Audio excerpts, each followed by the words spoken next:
Okay, so my brother-in-law is an acclaimed cinematographer, and about 10 or 15 years ago, he, still not working. Can somebody, he did a documentary, there we go, called What Plants Talk About. And although I'm talking about the future of healthcare, I believe that there are, certain guiding principles that we could learn from the forest in the Pacific Northwest. So the documentary was about a researcher who questioned why plants at the forest floor level were thriving so well when they lacked sunshine, because the dominant plants were the Douglas firs. And the Douglas firs grew to 300 feet, and they lived for 1,000 years. And so they blocked the sunlight on the forest floor. So she's like, how are these plants thriving if they're not getting the nutrients they need to live? And what she discovered there was absolutely fascinating. She discovered that the trees, and she did this by exposing them to carbon-14, which is a radioactive isotope that can be tracked and traced. And then she followed where the carbon in the Douglas firs were being sent to. And not only were they being sent to the daughter trees that were nearby and around the big tree through the mycelium, but the carbon was being sent almost up to a mile away from the big tree to other species unrelated to the Douglas fir, which kind of flies in the face of survival of the fittest, natural selection, as Charles Darwin taught us, and as basically our whole world is based off of in terms of the philosophy of life. And so I feel like what we've learned here, if we apply the same principles in healthcare, it would help us tremendously. So in order to know where we're moving towards or where we'd like to move towards in healthcare, I'd like to take a step back and see where we came from, because it might be a good idea. Right? And so when we look back at healthcare, it actually started in the Renaissance period. That's where I trace back the dysfunction to. We emerged from the Dark Ages. And in the 15th century, there was this amazing period of time called the Renaissance, where there was incredible works of art, amazing feats of architecture. It was just a wonderful period. And at that time, there was a division where the church said, I'm going to take the spiritual aspect of the body, and the men at the time of science said, I'm going to take the physical part of the body. And in that separation grew the biggest dysfunction to the human that I think we know today, because we've never coalesced the two and brought them back together. And so what that has caused is a total division, and we are not linear beings. We are not one-dimensional beings. We are three-dimensional beings, but when we treat ourselves in the one dimension, the physical dimension, which is how we take care of ourselves medically, what our healthcare system is designed to do today, it's not working out so well.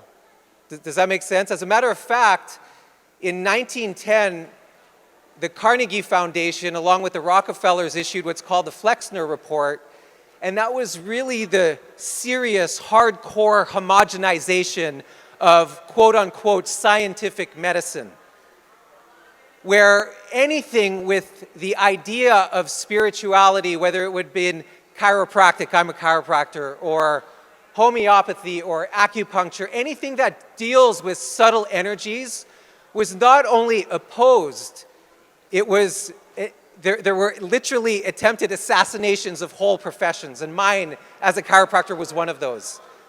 To the point where they had committees on quackery. They had designed, in 1963, the AMA sent out to all of the doctors, it is unethical to interact with a chiropractor. And it wasn't until 1974 when a group of chiropractors, 5 of them, sued the AMA, and it took till 1990 to win against the AMA that they thought that that was an unethical practice and they were supposed to stop. They didn't stop. They continued, and they continue to today.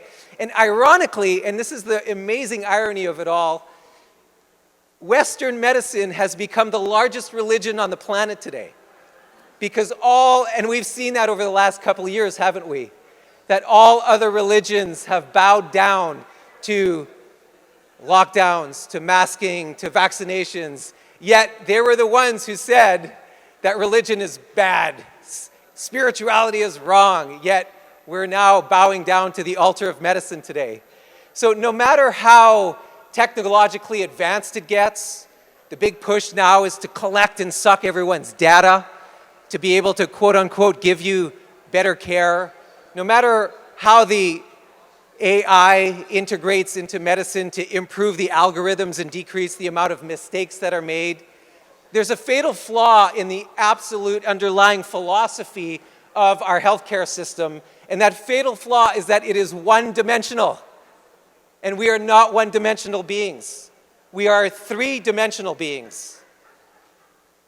And so it's almost elementary or asinine to think of somebody who might develop rheumatoid arthritis because of a childhood trauma and say, well, the solution to that is to give you an injection with a medication.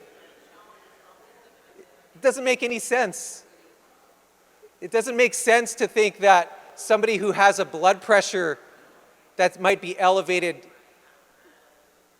just to give them a medication instead of actually addressing the basic fundamental underlying cause of, and there might be hundreds or thousands. It doesn't make sense to just look at it from a chemical, physical perspective. Yet we have multi-trillions of dollars.